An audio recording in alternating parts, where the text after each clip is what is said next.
Faceless assessment और tax payer charter आज से ही लागू हो गए हैं, जबकि फेसलेस अपील की सुविधा 25 सितंबर यानी दीनदयाल उपाध्याय जी के जन्मदिन से पूरे देश भर में नागरिकों के लिए उपलब्ध हो जाएगी। अब टैक्स सिस्टम भले ही फेसलेस हो रहा है, लेकिन टैक्स पेयर को ये फेयरनेस और फियरलेसनेस का विश्वास देने वाला है। ये सभी टैक्स पेयर्स को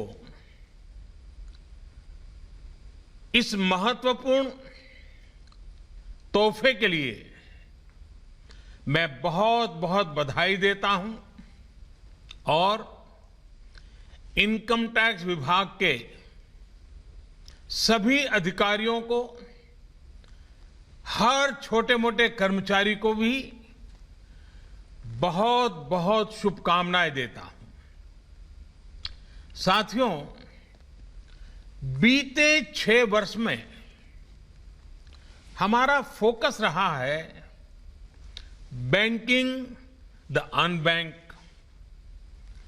सिक्योरिंग द अनसिक्योर्ड और फंडिंग द अनफंडेड। आज एक तरह से एक नई यात्रा शुरू हो रही है। ऑनरिंग द ऑनेस्ट, ईमानदार का सम्मान।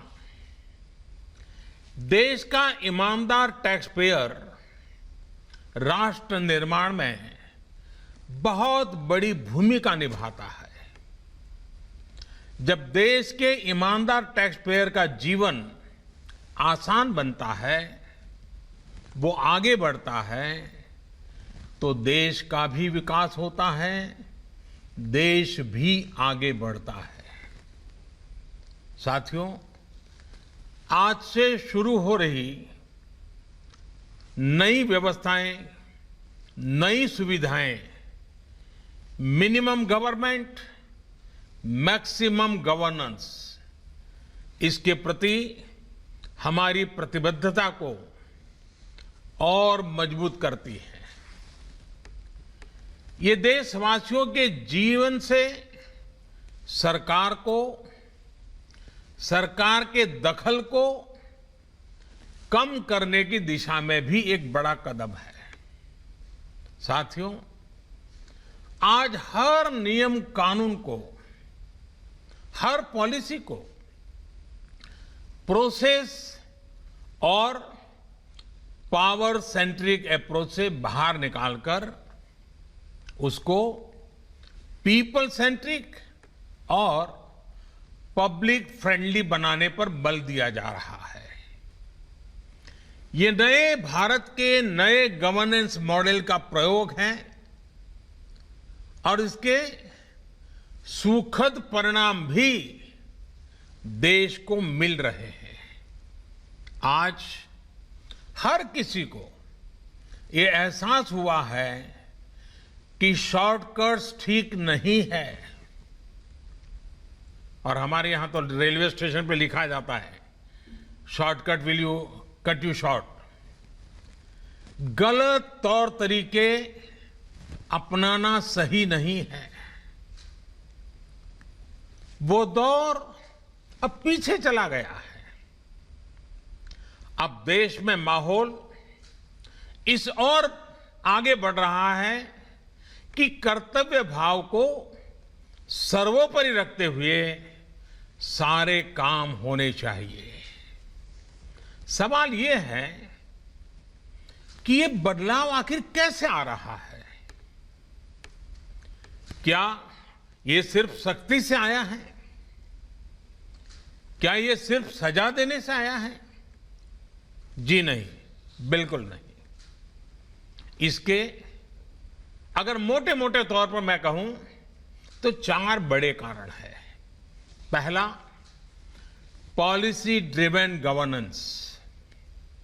जब पॉलिसी स्पष्ट होती है तो ग्रे एरियाज मिनिमम हो जाते हैं और इस कारण व्यापार में, बिजनेस में और सरकार के और निर्णयों में भी डिस्क्रिशन की गुंजाइश कम हो जाती है। दूसरा, सामान्य जन की ईमानदारी पर विश्वास। तीसरा, सरकारी सिस्टम में ह्यूमन इंटरफेस को सीमित करके टेक्नोलॉजी का बड़े स्तर पर उपयोग। आज सरकारी खरीद हो, सरकारी टेंडर हो या सरकारी सेवाओं की डिलीवरी, सब जगह टेक इंटरफेस सर्विस दे रहे हैं। और चौथा, हमारी जो सरकारी मशीनरी है, जो ब्यूरोक्रेसी है, उसमें एफिशिएंसी, इंटीग्रिटी और सेंसिटिविटी के गुणों को रिवॉर्ड किया जा रहा है, पुरस्कृत किया जा रहा है। साथियों, एक दौर था जब हमारे यहां रिफॉर्म्स की बहुत बातें होती थी। कभी मजबूरी में कुछ फैसले लिए जाते थे, कभी दबाव में कुछ फैसले हो जाते थे, तो उन्हें रिफॉर्म कह दिया जाता था। इस कारण इच्छित परिणाम नहीं मिलते थे। अब ये सोच और अप्रोच दोनों बदल गई है।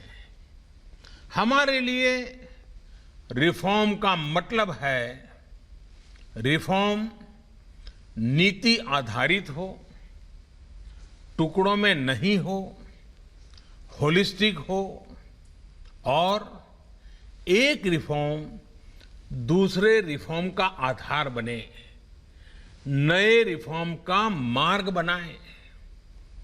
और ऐसा भी नहीं है कि एक बार रिफॉर्म करके रुक गए। ये निरंतर सतत चलने वाली प्रक्रिया है। बीते कुछ वर्षों में देश में 1,500 से ज्यादा कानूनों को समाप्त किया गया है। ईज ऑफ डूइंग बिजनेस की रैंकिंग में भारत आज से कुछ साल पहले 134वें नंबर पर था। आज भारत की रैंकिंग 63 है। रैंकिंग में इतने बड़े बदलाव के पीछे अनेकों रिफॉर्म्स हैं, अनेकों नियमों कानूनों में बड़े परिवर्तन है। रिफॉर्म्स के प्रति भारत की इसी प्रतिबद्धता को देखकर विदेशी निवेशकों का विश्वास भी भारत पर लगातार बढ़ रहा है। कोरोना के इस संकट के समय भी भारत में रिकॉर्ड एफडीआई का आना इसी का उदाहरण है। साथियों, भारत के टैक्स सिस्टम में फंडामेंटल और स्ट्रक्चरल रिफॉर्म्स की जरूरत इसलिए थी क्योंकि हमारा आज का ये सिस्टम गुलामी के कालखंड में बना और फिर धीरे धीरे इवॉल्व हुआ। आजादी के बाद इसमें यहां वहां थोड़े बहुत परिवर्तन किए गए, लेकिन लार्जली सिस्टम का कैरेक्टर, उसकी चाल चलन वही रहा। परिणाम यह हुआ कि जो टैक्स पेयर राष्ट्र निर्माण का एक मजबूत पिलर है, जो देश को गरीबी से बाहर निकालने के लिए योगदान दे रहा है, उसको कटघरे में खड़ा किया जाने लगा। इनकम टैक्स का नोटिस फरमान की तरह बन गया। देश के साथ छल करने वाले कुछ मुट्ठी भर लोगों की पहचान के लिए बहुत से लोगों को अनावश्यक परेशानी से गुजरना पड़ा। कहां तो टैक्स देने वालों की संख्या में गर्व के साथ विस्तार होना चाहिए था और कहां गठजोड़ की सांठगांठ की व्यवस्था बन गई। इस विसंगति के बीच ब्लैक और व्हाइट का उद्योग भी फलता फूलता गया। इस व्यवस्था ने ईमानदारी से व्यापार कारोबार करने वालों को, रोजगार देने वालों को और देश की युवा शक्ति की आकांक्षाओं को प्रोत्साहित करने के बजाय कुचलने का काम किया। साथियों, जहां कॉम्प्लेक्सिटी होती है वहां कंप्लायंस भी मुश्किल होता है। कम से कम कानून हो, जो कानून हो वो बहुत स्पष्ट हो, तो टैक्स पेयर भी खुश रहता है और देश खुशहाल होता है। बीते कुछ समय से यही काम करने की दिशा में एक के बाद एक कदम उठाए जा रहे हैं। अब जैसे दर्जनों टैक्सेस की जगह जीएसटी आ गया, रिटर्न से लेकर रिफंड की व्यवस्था को पूरी तरह से ऑनलाइन किया गया। जो नया स्लैब सिस्टम आया है उसमें बेवजह के कागजों और दस्तावेजों को जुटाने की मजबूरी से मुक्ति मिल गई है। यही नहीं, पहले 10 लाख रुपए से ऊपर के विवादों को लेकर सरकार हाई कोर्ट और सुप्रीम कोर्ट पहुंच जाती थी। अब हाई कोर्ट में 1 करोड़ रुपए तक के और सुप्रीम कोर्ट में 2 करोड़ रुपए तक के केस की सीमा तय की गई है। विवाद से विश्वास जैसी योजना से कोशिश ये है कि ज्यादातर मामले कोर्ट से बाहर ही सुलझ जाए। इसी का नतीजा है कि बहुत कम समय में ही करीब 3 लाख मामलों को सुलझाया जा चुका है। साथियों, प्रक्रियाओं की जटिलताओं के साथ साथ देश में टैक्स भी कम किया गया है। 5 लाख रुपए की आय पर अब टैक्स 0 है। बाकी स्लैब में भी टैक्स कम हुआ है। कॉरपोरेट टैक्स के मामले में हम दुनिया में सबसे कम टैक्स लेने वाले देशों में से एक हैं। साथियों, कोशिश ये है कि हमारी टैक्स प्रणाली सीमलेस हो, पेनलेस हो, फेसलेस हो। सीमलेस यानी टैक्स एडमिनिस्ट्रेशन हर टैक्स पेयर को उलझाने के बजाय समस्या को सुलझाने के लिए काम करे। पेनलेस यानी टेक्नोलॉजी से लेकर रूल्स तक सब कुछ सिंपल हो। फेसलेस यानी टैक्स पेयर कौन है और टैक्स ऑफिसर कौन है, इससे मतलब ही नहीं होना चाहिए। आज से लागू होने वाले ये रिफॉर्म्स इसी सोच को आगे बढ़ाने वाले हैं। साथियों, अभी तक तो होता ये है कि जिस शहर में हम रहते हैं उसी शहर का टैक्स डिपार्टमेंट हमारी टैक्स से जुड़ी सभी बातों को हैंडल करता है। स्क्रूटिनी हो, नोटिस हो, सर्वे हो या फिर जब्ती हो, इसमें उसी शहर के इनकम टैक्स डिपार्टमेंट की आयकर अधिकारी की मुख्य भूमिका रहती है। अब ये भूमिका एक प्रकार से खत्म हो गई है।